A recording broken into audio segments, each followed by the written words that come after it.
सचमुच में कितने आनंद का दिन है, एक आशा का दिन है, एक स्तुति करने का दिन है जब हम यीशु मसीह के पुनरुत्थान को सेलिब्रेट करते हैं, उसके पुनरुत्थान की खुशियों को हम मनाते हैं।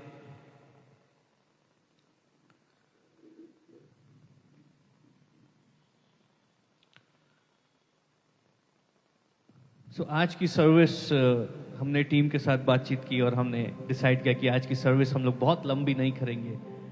छोटा संदेश होगा, छोटा मैसेज होगा और उसके बाद हम एक दूसरे को विश करेंगे, क्योंकि मुझे मालूम है कि आप में से कई लोगों को घर पे कार्यक्रम है, परिवार वालों से मिलने का दिन है। तो जल्दी से हम वचन की ओर चलेंगे। कुछ बातें मैं आपके साथ में शेयर करना चाहूँगा और मुझे विश्वास है कि परमेश्वर यकीनन आपको आशीष देंगे। हम चलते मत्ती 28 अध्याय और उसके पहले पद की ओर।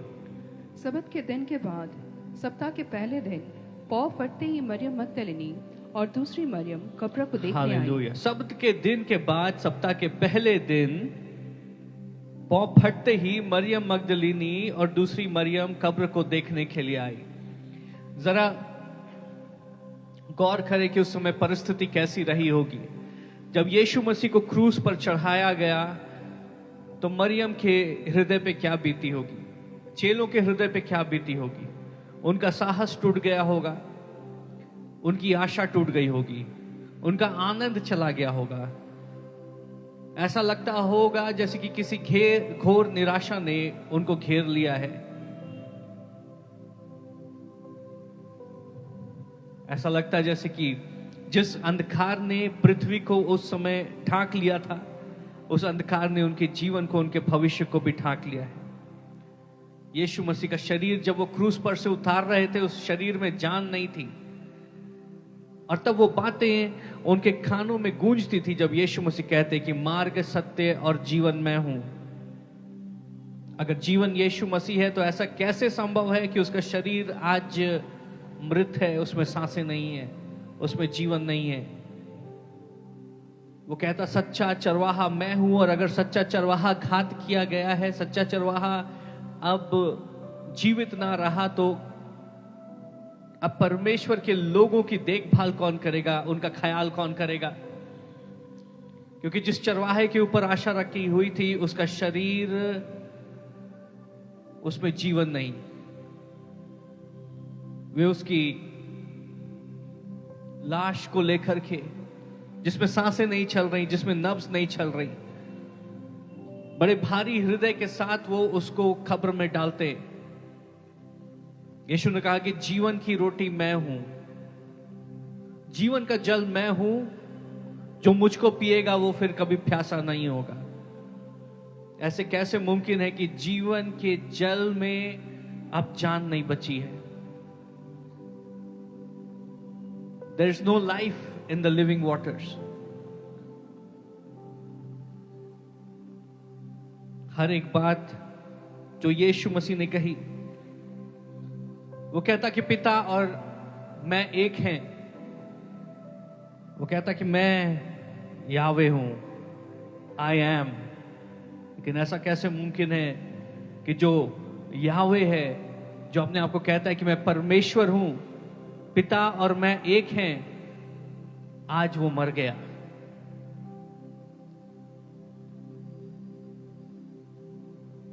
उसने कहा कि सच्ची दाखलता मैं हूं, अगर तुम मुझ में बने रहोगे और मेरे वचन तुम में बने रहेंगे तो जो कुछ तुम मांगोगे वो तुम्हारे लिए हो जाएगा। तुम अगर मुझ में बने रहोगे तो तुम जीवन पाओगे। लेकिन अगर दाखलता ही मर गई तो डालियों का क्या होगा? अगर दाखलता में ही जीवन नहीं है तो डालियों का क्या होगा? उसने कहा संसार की ज्योति मैं हूं,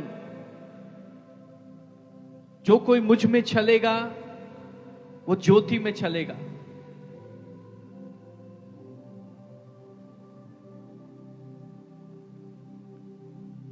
ऐसा लगता है कि संसार की ज्योति बुझ गई है।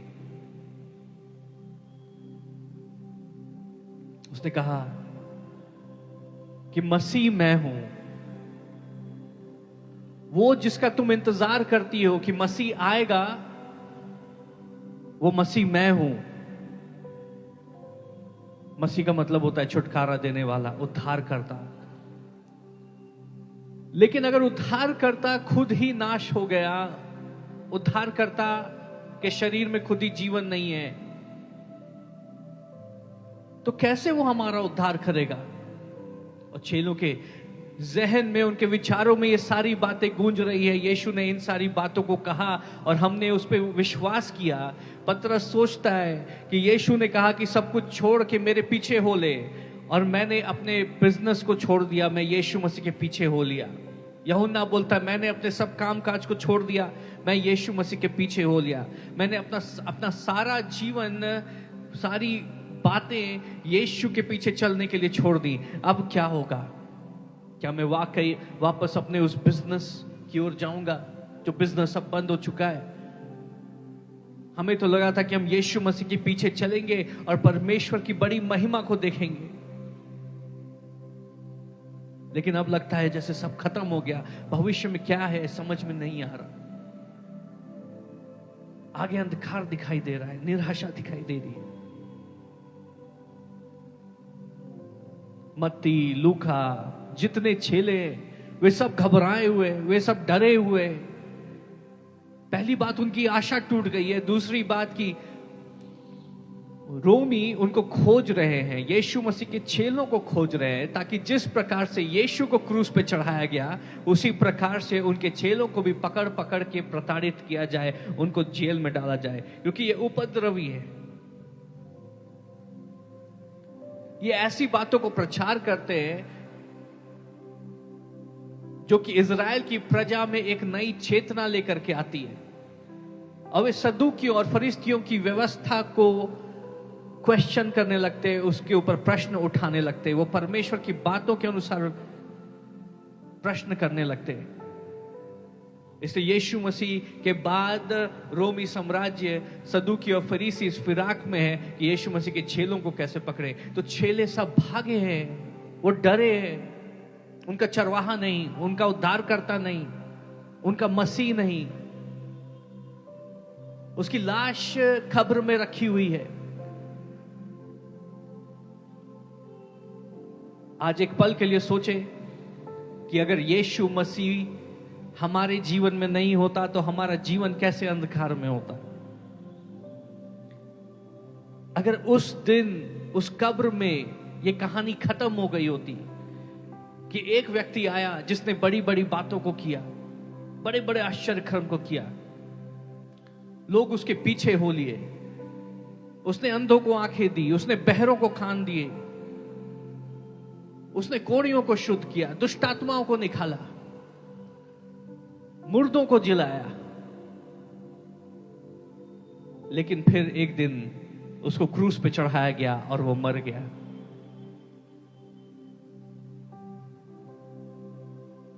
अगर यीशु हमारे जीवन में नहीं होते तो हमारा जीवन कैसा होता?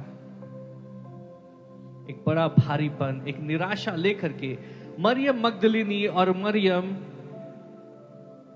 उस कब्र की ओर बढ़ रहे हैं।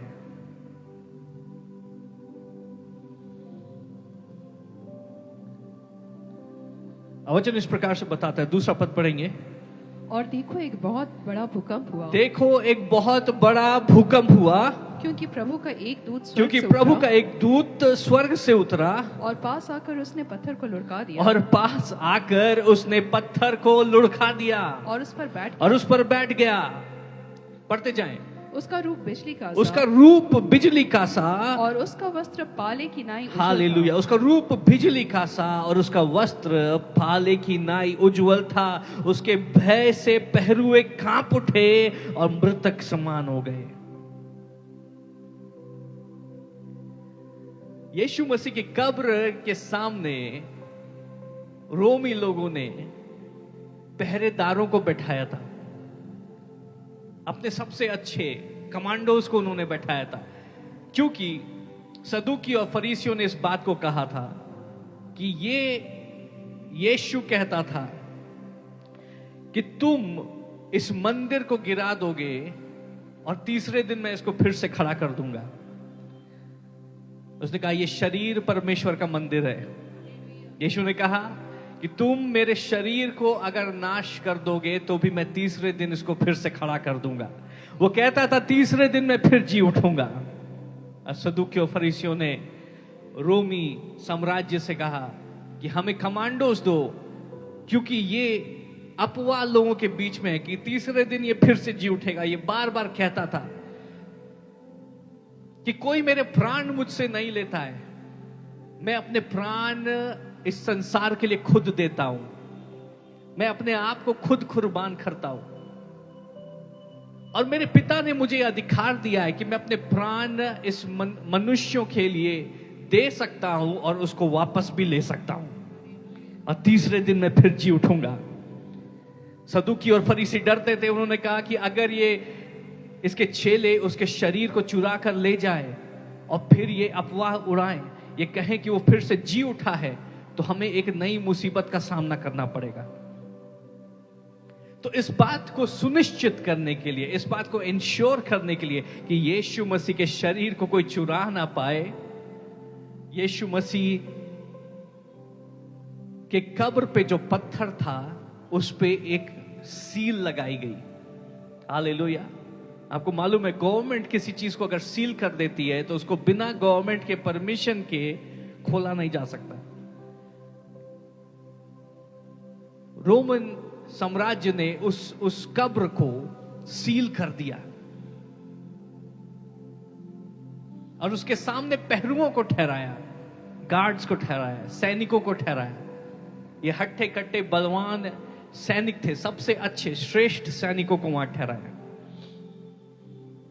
और परमेश्वर का आत्मा मुझे कह रहा है, यदि तुम्हारी आशाओं के ऊपर शैतान ने पत्थर को डाल दिया है, यदि तुम्हारे सपनों के ऊपर शैतान ने पत्थर को डाल दिया है, यदि तुम्हारे भविष्य के ऊपर, तुम्हारी नियति, तुम्हारी डेस्टिनी के ऊपर शैतान ने पत्थर को डाल दिया है, हालेलुया, आज यीशु मसीह के पुनरुत्थान की सामर्थ से एक भूडोल होगा।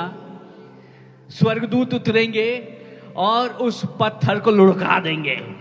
हालेलुया।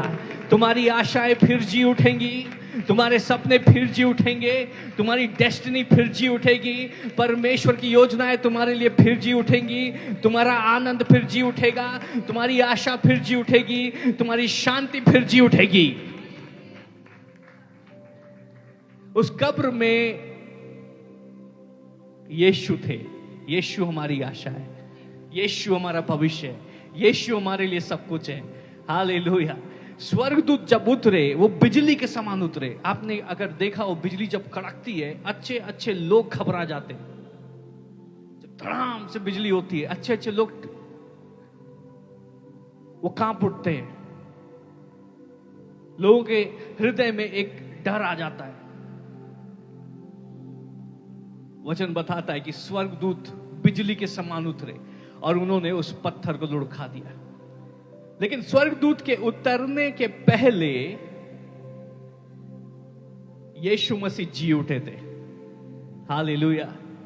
यीशु मसीह जी उठे थे।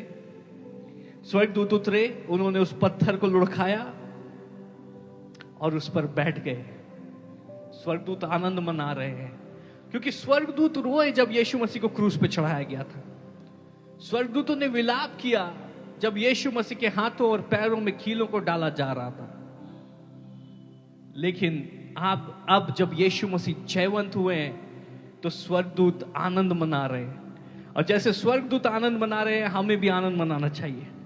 और जैसे कोई व्यक्ति जो बहुत रिलैक्स्ड होता है, वो आराम से कहीं भी बैठ जाता है, स्वर्गदूतों ने पत्थर को लुढ़काया और उसी के ऊपर बैठ गए। हालेलुया। स्वर्गदूत जब उतरे तो ऐसी सामर्थ प्रकट हुई कि वहां जो पहरेदार थे वे सब कांपते हुए गिर पड़े। परमेश्वर की सामर्थ के सामने वो खड़े नहीं हो पाए। मुझे नहीं पता शत्रु ने आपके आशीषों के सामने, आपके भविष्य के सामने कौन से पहरेदारों को लगाया है जो आपकी आशीषों को प्रकट नहीं होने देते। जो आपके कामों को बनने नहीं देते, जो आपके परिवारों में कड़वाहट और मन मुठाव लेकर के आते हैं, जब परमेश्वर की सामर्थ प्रकट होगी वो सब तितर बितर होंगे, वो सब गिर पड़ेंगे। हालेलुया। आइए जोर से हम थाली बजाए परमेश्वर का धन्यवाद करें।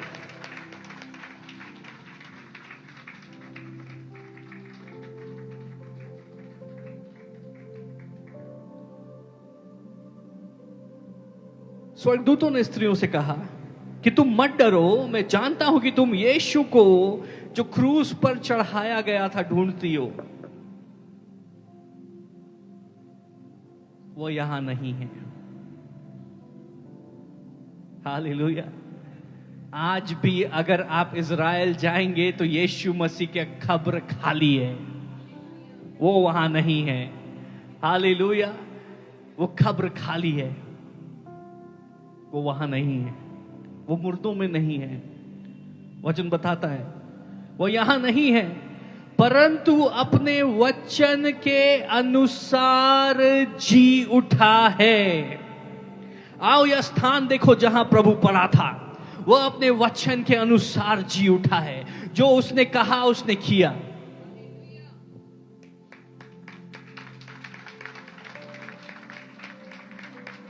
Praise the Lord। जो उसने कहा वो उसने किया, हर एक बात उसने पूरी की। जो कुछ उसके बारे में लिखा हुआ था कि उसका जन्म कहाँ होगा, बैतलहम में, उसका जन्म किस परिस्थितियों में होगा, अपने जन्म से लेकर के, अपनी सेवकाई से लेकर के उस क्रूस पे चढ़ाए जाने तक उसने हर एक बात को पूरा किया। और अंत में उसने मृत्यु को हराकर, अंधकार की सामर्थ का खुल्लम खुल्ला तमाशा बनाकर, हालेलुया, वो फिर से जी उठा। उसने कहा था वो जी उठेगा और वो फिर से जी उठा है। उसका अर्थ है जो कुछ उसने कहा वो सब सच है। कोई इन बातों को झुटला नहीं सकता। अगर यीशु जीवित है, अगर यीशु सच में जी उठा है, तो सचमुच में वो परमेश्वर का बेटा है। सचमुच में वो एक अच्छा चरवाहा है। सचमुच में वो जीवन की रोटी है। सचमुच में वो यहूदा का सींग है। सचमुच में हालेलुया वो सच्ची दाखलता है। वो जगत की ज्योति है। मार्ग, सत्य और जीवन वो है। वो उद्धार करता है। वो पवित्र आत्मा और आग से बपतिस्मा देने वाला है। वो छंगा करने वाला है। वो मसीह है। सच में उसने जो कुछ कहा वो सारी बातें सच है। उसने सारी बातों को पूरा किया। उसने वो मृत्यु को हरा करके जी उठा। आपको मालूम है संसार में बहुत सारे बड़े बड़े लोग आए, उन्होंने बड़ी बड़ी बातों को किया। कई लोगों ने कहा कि हम परमेश्वर है, कई लोगों ने कहा कि हम यीशु है, कई लोगों ने कहा कि मैं सच्चा गुरु हूं, मैं सच्चा भविष्यवक्ता हूं, मैं कोई अलौकिक व्यक्ति हूं। उन लोगों ने बड़ी बड़ी बातों को किया, लेकिन अंत में वो सब मृत्यु से हार गए। वो सब मृत्यु से हार गए। और परमेश्वर अगर जीवन है तो जीवन कभी मर नहीं सकता। और यीशु मसीह ने इस बात को प्रमाणित किया कि वो सबसे अलग है। मार्ग, सत्य और जीवन वो है। उसके बिना कोई भी पिता तक नहीं जा सकता। हालेलुया। सच में मृत्युंजय वो है। मृत्यु के ऊपर जय स्थापित करने वाला वो है। जीवन वो है।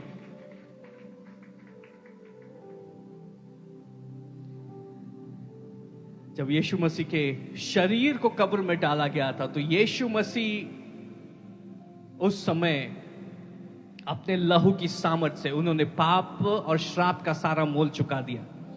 बड़े संक्षेप में मैं आपको बताता हूं। कई लोगों को लगता होगा कि गुड फ्राइडे के बाद सैटरडे को क्या हुआ, कुछ नहीं हुआ। नहीं, यीशु मसीह, वचन बताता है कि यीशु मसीह का शरीर कब्र में था, लेकिन यीशु मसीह वहां नहीं थे। यीशु मसीह अपने लहू से वो पिता परमेश्वर की उपस्थिति में उन्होंने हमारे लिए रास्ता बनाया। क्योंकि पिता की उपस्थिति में जब जाते हैं तो पाप का पश्चाताप करते हुए जाते हैं, और पाप का पश्चाताप लहू से होता है। क्योंकि वचन बताता है कि लहू में जीवन है और पाप का मोल मृत्यु है। हालेलुया। उस मृत्यु का मोल जीवन से चुकाया जाना है, वो जीवन लहू में है। यीशु मसीह भेड़, बकरियों और बाकी जानवरों के लहू से वो पिता परमेश्वर की उपस्थिति में उन्होंने हमारे लिए रास्ता नहीं बनाया, उन्होंने अपने लहू से हमारे लिए रास्ता बनाया जो अनंत काल के लिए खुला हुआ है। इसलिए जब भी हमें जरूरत हो हम हियाब बांध के पूरे कॉन्फिडेंस के साथ पिता परमेश्वर की उपस्थिति में जा सकते हैं, क्योंकि उसने हमारे लिए रास्ता बनाया है अपने लहू से। यीशु मसीह का लहू कहां है? वो लहू जो उस क्रूस से बहा वो कहां है? आपको मालूम है उस लहू की एक एक बूंद वो इस संसार में नहीं है। वो वचन हमें बताता है कि स्वर्ग में उसके लहू का एक सोता है जो अभी भी बहता है, और इस बात की गवाही देता है कि परमेश्वर के बेटे और बेटियां उसके लहू के बहाए जाने के कारण धर्मी ठहरे हैं। अब जब हमसे गलतियां होती है वो सोता हमारे लिए बह रहा है जो हमें शुद्ध करता है, जो इस बात की गवाही देता है और अनंत काल तक के लिए इस बात की गवाही देगा कि हम यीशु मसीह की धार्मिकता है। शैतान जब तुम पे दोष लगाता है वो लहू कहता है ये मैंने इनकी गलतियों का मोल चुका है, ये मेरी धार्मिकता है। जब हम लड़खड़ाते हैं तो फिर हम खड़े हो सकते हैं, क्योंकि वो लहू कहता है मैंने पहले से ही मोल चुका दिया है, ये मेरे बेटे और बेटियां हैं, ये मेरी धार्मिकता है। अपने कार्यों के कारण नहीं, परंतु यीशु मसीह के लहू बहाने के कारण वो सोता आज भी बह रहा है। यीशु मसीह पिता परमेश्वर की उपस्थिति में अपने लहू से गए। उसके बाद आपको मालूम है कि यीशु मसीह ने उस डकैत से जो उसके बगल में था उससे कहा, ये नहीं कहा today you will be with me in heaven. Heaven शब्द का प्रयोग नहीं किया गया, वहां लिखा हुआ है today you will be with me in paradise. Paradise या अधलोक एक ऐसा स्थान है जहां पर अब्राहम के समय से आत्माएं इंतजार कर रही थी कि यीशु मसीह जब अपना लहू बहाएंगे तब हमारा पिता परमेश्वर की उपस्थिति में जाने का रास्ता खुलेगा, तब हम पिता परमेश्वर की उपस्थिति में जाएंगे। अधलोक में वहां अब्राहम इंतजार कर रहा है, वहां यूसुफ इंतजार कर रहा है, वहां दानियल इंतजार कर रहा है, वहां सभी धर्मी लोग इंतजार कर रहे हैं, वहां दाऊद इंतजार कर रहा है। और यीशु मसीह तब अधलोक में जाते हैं और अधलोक में जाके इस बात की घोषणा करते हैं कि मैंने मृत्यु को हमेशा के लिए हरा दिया है, हे मृत्यु तेरा डंक कहां गया। मैंने अपने लहू से पिता परमेश्वर की उपस्थिति में जाने के लिए रास्ता बना दिया है। मंदिर का पर्दा ऊपर से लेके नीचे तक फट चुका है, परमेश्वर और हमारे बीच में जो दूरी थी वो खत्म हो चुकी है। तो अधलोक में अब रहने की जरूरत नहीं है, अब हम सब स्वर्ग की ओर जा सकते हैं। वचन बताता है उसने अधलोक को खाली कर दिया। Praise the Lord. जोर से ताली बजाए, प्रभु का धन्यवाद करें।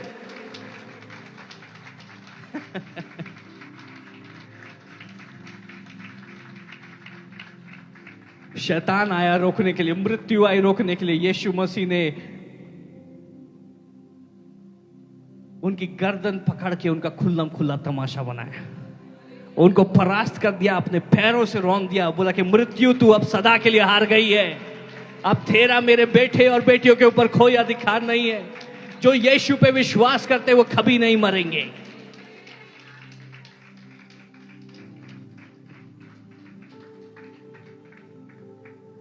और ये सारी बातें हो रही हैं और हमें लगता है कि सैटरडे को कुछ नहीं हो रहा। सैटरडे को बहुत सारे काम हुए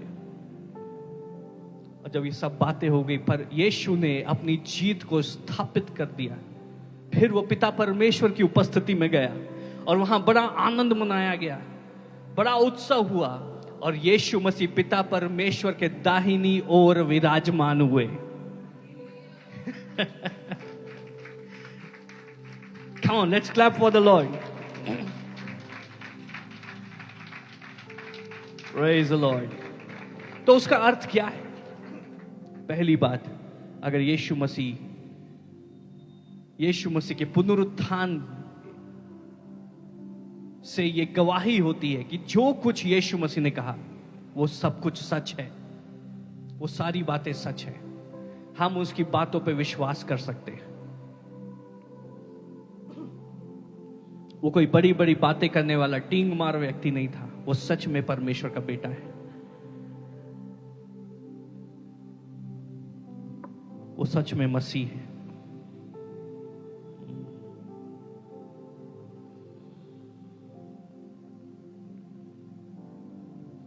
इफिसियों पहला अध्याय उसका 19 पद से पढ़े।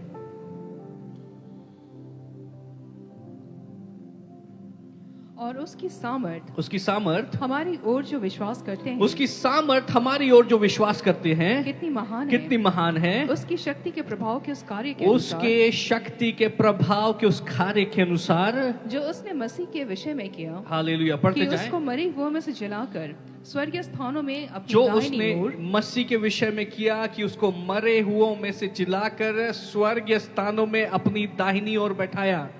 सब प्रकार की प्रधानता, हालेलुया, और अधिकार यीशु को परमेश्वर ने मृतकों में से जिलाकर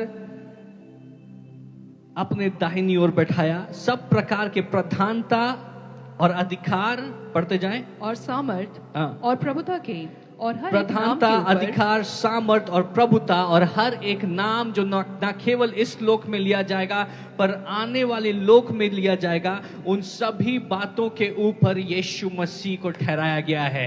यीशु मसीह, हालेलुया। उसके बाद सभी अधिकारों के ऊपर, सब सामर्थ के ऊपर। मुझे नहीं पता इस संसार में किस सामर्थ से आपका सामना होने वाला है। हो सकता है किसी बीमारी से, हो सकता है किसी बदहाली से, हो सकता है किसी परिस्थिति से, हो सकता है किसी जादू टोने से, लेकिन परमेश्वर का वचन बताता है कि यीशु मसीह उन सभी सामर्थ के ऊपर है। वो जयवंत हुआ है, यहूदा का सिंह जयवंत हुआ है।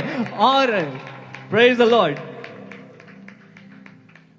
वचन बताता है और सब कुछ उसके पैरों के तले कर दिया गया और हर नाम के ऊपर उसका नाम ठहराया गया।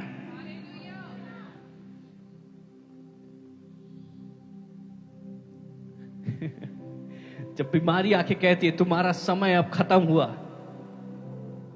हमें पता है उससे बड़ा अधिकार हमारे पास में है। हम बोलते हैं यीशु मसीह के नाम से, हालेलुया, हम जीवितों की जमीन पे परमेश्वर की आशीषों को देखेंगे।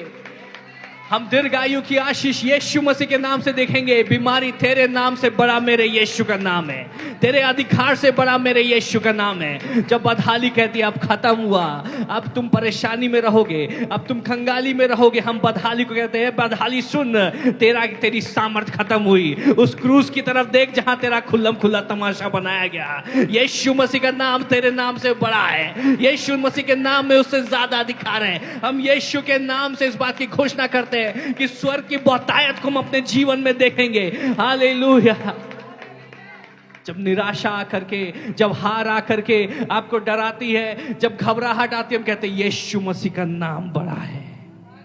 हर एक नाम, हर एक सामर्थ के ऊपर यीशु मसीह का नाम ठहराया गया है। यहूदा का सिंह जयवंत हुआ है।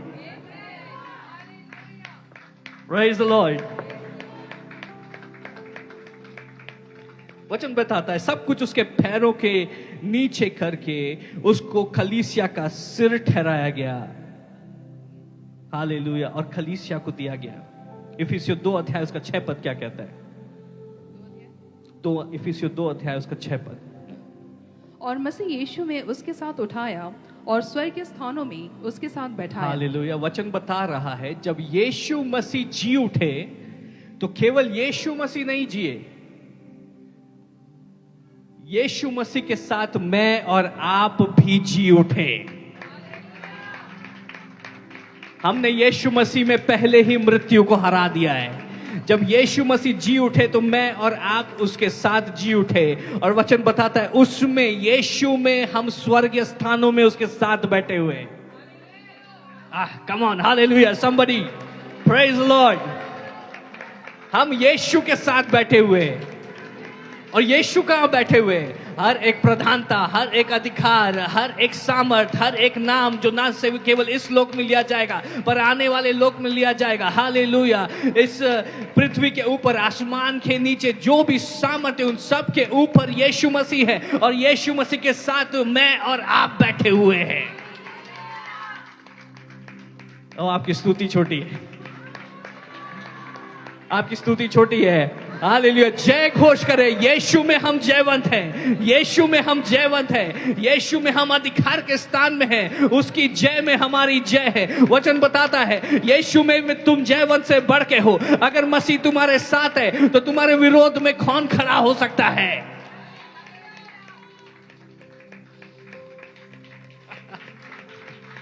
That is why we celebrate Easter. इसीलिए हम ईस्टर मनाते हैं, क्योंकि वो जयवंत हुआ। वो अपने लिए जयवंत नहीं हुआ, वो पहले से जीता हुआ था, लेकिन वो हमारे लिए जयवंत हुआ। उसने हमारी जय को स्थापित किया है। Praise the Lord. बैठ सकते हैं।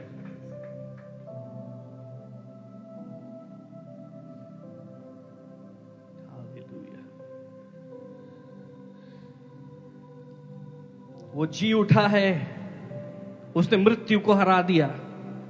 वही सामर्थ, वही पुनरुत्थान की सामर्थ जिसने यीशु को मुर्दों में से जिलाया, वही पुनरुत्थान की सामर्थ आज हर एक विश्वासी में कार्य कर रही है।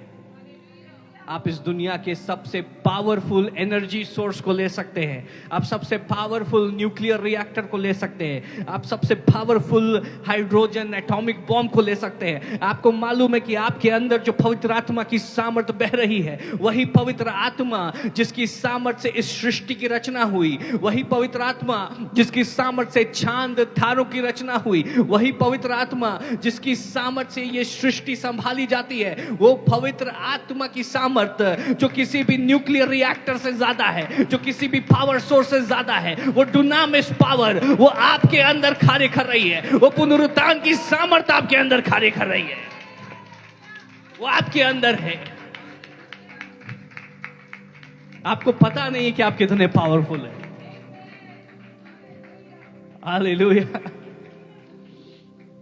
मसीह लोगों, डरना बंद करो, घबराना बंद करो, चिंता करना बंद करो। तुम्हारे अंदर जो पवित्र आत्मा की सामर्थ है, जो पुनरुत्थान की सामर्थ है, उसमें चलना सीखो। मसीह में जो तुम्हारी पहचान है, उसमें चलना सीखो, और तुम लहरों से डरोगे नहीं, परंतु लहरों पे चलने वाले हो जाओगे। परिस्थितियों से घबराने वाले नहीं, लेकिन परिस्थितियों को बदलने वाले लोग होंगे। चट्टानों के सामने, हालेलुया, पहाड़ों के सामने घुटने टेकने वाले लोग नहीं, लेकिन पहाड़ों को मोम की तरह गलाने वाले लोग बनोगे। हालेलुया।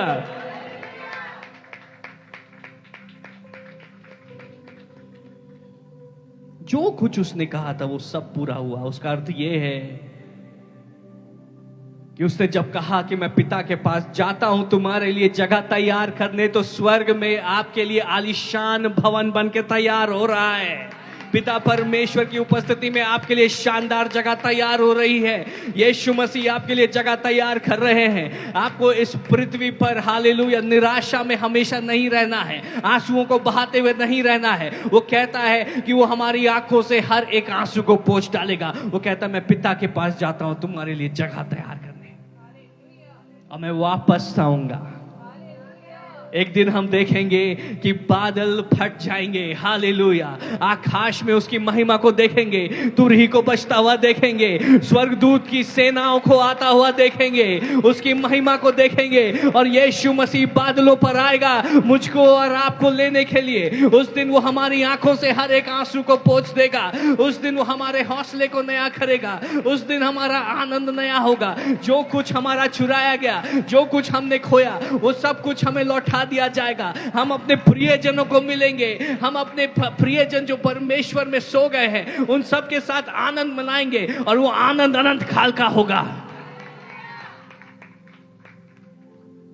हालेलुया। हमने बगल वाले को बोले हम सदा के लिए हैं, हम सदा के लिए है। मृत्यु का कोई मतलब नहीं है परमेश्वर के बेटे और बेटियों के लिए।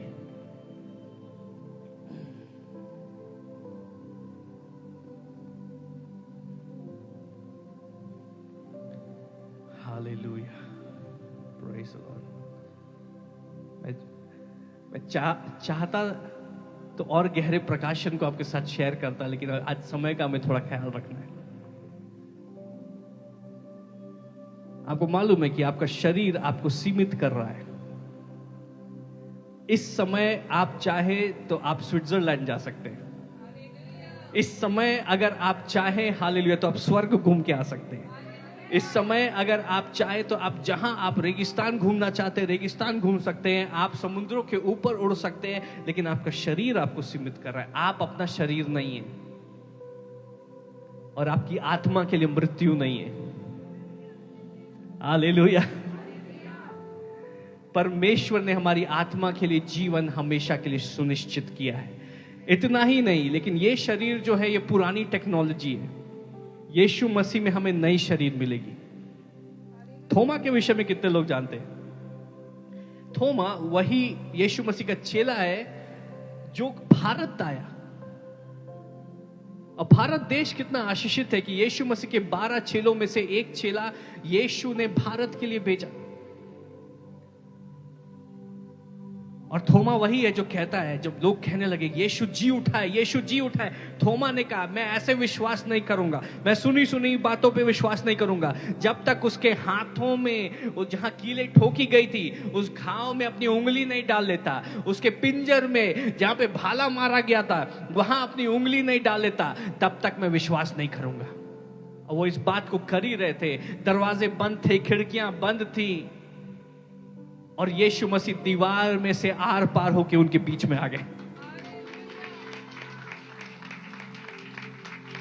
Praise the Lord. दीवार से आर पार होके यीशु मसीह उनके बीच में आ गए। और यीशु मसीह थोमा को कहते, थोमा देख मेरे हाथों को, इनमें अपनी उंगलियां डाल, मेरे पिंजर को देख, अपनी उंगलियां डाल और जान ले कि मैं जी उठा हूं।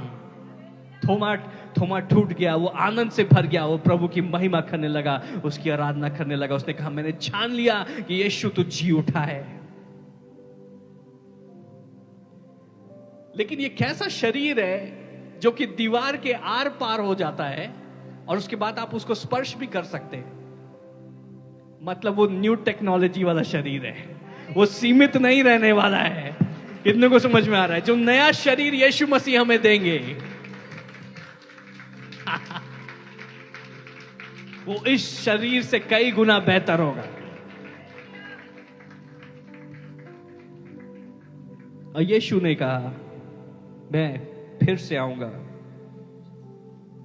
और उसका आना निकट है, वो जल्दी आने वाला है, वो जल्दी आने वाला है। और यीशु ने कहा मत्ती 28 उसका 19 पद, इसलिए तुम जाकर सब जातियों के लोगों को चेला बनाओ और उन्हें पिता और पुत्र और पवित्र आत्मा के नाम से बपतिस्मा दो और उन्हें सब बातें जो मैंने तुम्हें आज्ञा दी हैं मानना सिखाओ, और देखो मैं जगत के अंत तक सदैव तुम्हारे साथ हूं। हालेलुया। यीशु ने कहा कि स्वर्ग और पृथ्वी में सारा अधिकार मुझे दिया गया है। यीशु मसीह के क्रूस पे चढ़ाए जाने के पहले जब शैतान यीशु मसीह के पास आया, उसने यीशु को कहा अगर तू मुझे दंडवत करेगा तो ये संसार का अधिकारी मैं तुमको बना दूंगा। जिसके पास अधिकार है वही अधिकार दे सकता है। परमेश्वर पिता ने जब आदम की रचना की, इस पृथ्वी को बनाया, तो इस पृथ्वी के ऊपर अधिकार आदम को दिया। हालेलुया। और हम चूंकि आदम की संतान है तो इस सिद्धांत से आदम का अधिकार हमारा अधिकार था। लेकिन जब मनुष्य पाप में गिरा, वचन बताता है जो पाप में है वो उसकी गुलामी करता है। तो आदम और हवा शैतान के गुलाम हो गए और आदम और हवा का जो अधिकार था वो शैतान के पास चला गया। इसलिए पृथ्वी का राजकुमार शैतान को कहा गया। हालेलुया। पृथ्वी का अधिकारी शैतान को कहा गया। एक समय के लिए वो था। गौर से सुने, आज अगर आपको कोई कहता है कि शैतान इस पृथ्वी पे अधिकारी है तो वो आपको गलत इंफॉर्मेशन दे रहा है। एक समय के लिए वो था, लेकिन यीशु मसीह ने पाप और श्राप का सारा मोल चुका दिया। हालेलुया। और जो अधिकार आदम से खोया था, वो हमारा अधिकार जो आदम ने खोया था, दूसरे आदम ने जो यीशु मसीह है, उस अधिकार को शैतान से वापस ले लिया।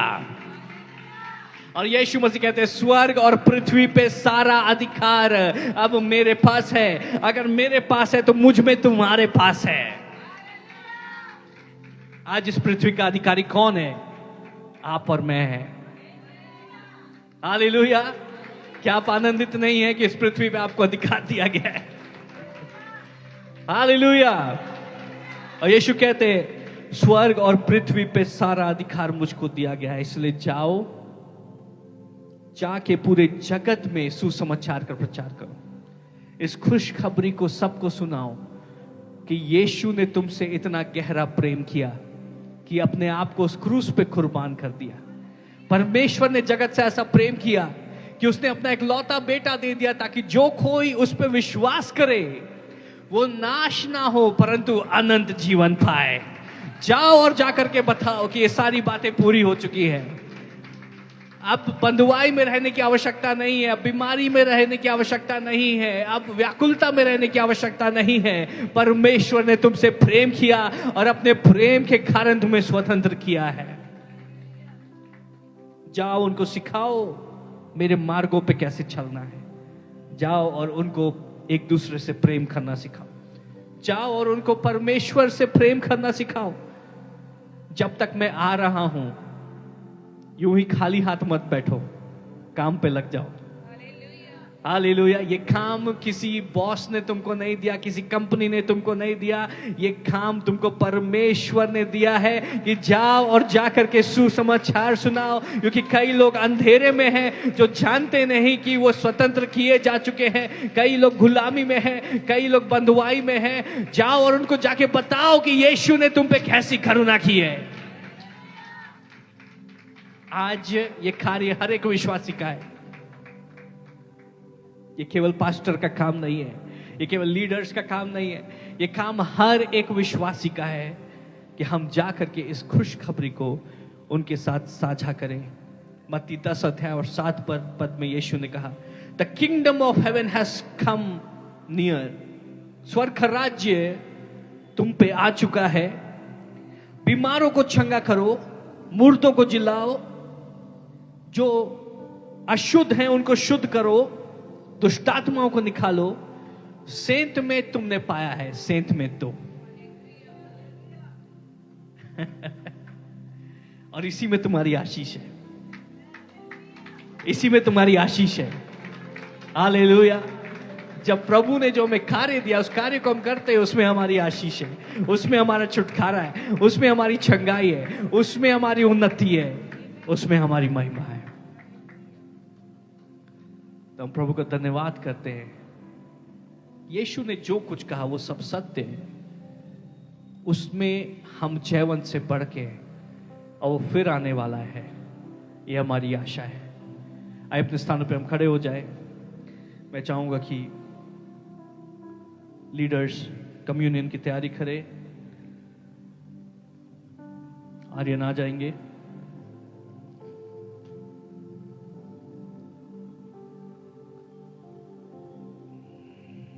प्रभु का धन्यवाद करें उस क्रूस के लिए, धन्यवाद करें, आनंद मनाए कि वो जयवंत हुआ है। उसने अंधकार की सभी सामर्थ को तोड़ दिया, मृत्यु के डंक को तोड़ दिया। हमारा अधिकार जो हमसे छीन लिया गया था, हमारी पहचान जो हमसे छीन ली गई थी, वो सब हमें लौटा दिया गया। उसकी स्तुति करें, हर एक जुबान उसकी तारीफ करे, अपने शब्दों में उसको कहे, प्रभु तेरा धन्यवाद, तूने मेरे लिए बड़े कार्यों को किया है। तेरे लिए बड़ा कठिन था प्रभु कि तूने आंसुओं को बहाया। तेरा लहू पसीने की जगह बह रहा था और तूने कहा, पिता हो सके तो ये कटोरा मुझसे दूर कर, लेकिन फिर भी हमारे लिए तूने कहा, पिता मेरी नहीं परंतु तेरी मर्जी पूरी होने पाए। उसका धन्यवाद करें कि क्रूस की मृत्यु तक उसने हमसे प्रेम किया और तीसरे दिन वो फिर जी उठा, वो जयवंत हुआ है। लूका 22 अध्याय इस प्रकार से कहता है, फिर उसने रोटी ली और धन्यवाद करके तोड़ी और उनको यह कहते हुए दी कि यह मेरी देह है जो तुम्हारे लिए दी जाती है, मेरे स्मरण के लिए यही किया करो। इस रीति से उसने बियारी के बाद कटोरा भी यह कहते हुए दिया कि यह कटोरा मेरे उस लहू में जो तुम्हारे लिए बहाया जाता है नई वाचा है। आइए समय हम प्रार्थना करें। जीवित अनुग्रहकारी परमेश्वर, हम तेरा धन्यवाद करते हैं प्रभु उस क्रूस के लिए, उस क्रूस पर से बहते हुए लहू के लिए जो आज भी गवाही देता है कि हम तेरे बेटे और बेटियां हैं, जिसकी सामर्थ से आज भी बंधन टूटते हैं, जिसकी सामर्थ से आज भी छंगाइयां होती हैं, जिसकी सामर्थ से आज भी प्रभु तेरे लोग आशीषित होते हैं। प्रभु हम प्रार्थना करते हैं कि जैसे हम तेरे शरीर और तेरे लहू को ग्रहण करते हैं, जैसे इस रोटी और प्याले को ग्रहण करते हैं, प्रभु तेरा जीवन हम में बहने पाए, हर एक बीमारी छंगी हो, हर एक बंधन टूटे और तेरे लोगों के ऊपर तेरी आशीषें, तेरी सुरक्षा आकर ठहर जाए। मैं प्रार्थना करता हूं प्रभु कि ये रोटी तेरा शरीर और ये प्याला तेरा लहू होने पाए। प्रभु हम प्रार्थना करते हैं अगर हमसे जाने अनजाने गलतियां हुई हैं उन्हें तू क्षमा कर। हम पश्चाताप करते हैं, पवित्र आत्मा हमारी सहायता कर ताकि हम तेरे मार्गों पर चल सके।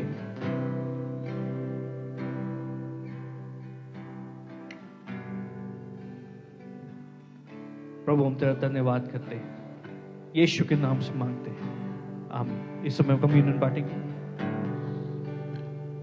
हम सब कम्युनियन को अपने हाथ में रखेंगे और एक साथ हम उसको ग्रहण करेंगे। आइए इस समय आराधना में जाएं।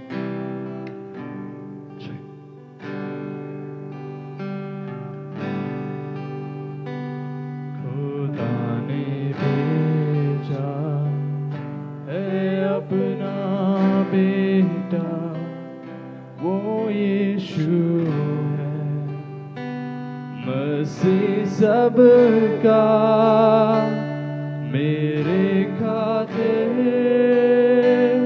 जी कर मरा हूँ, अब खाली कब्र है सब वो जिंदा है। खुदा ने भेजा है अपना बेटा, वो यीशु है। मसीह सबका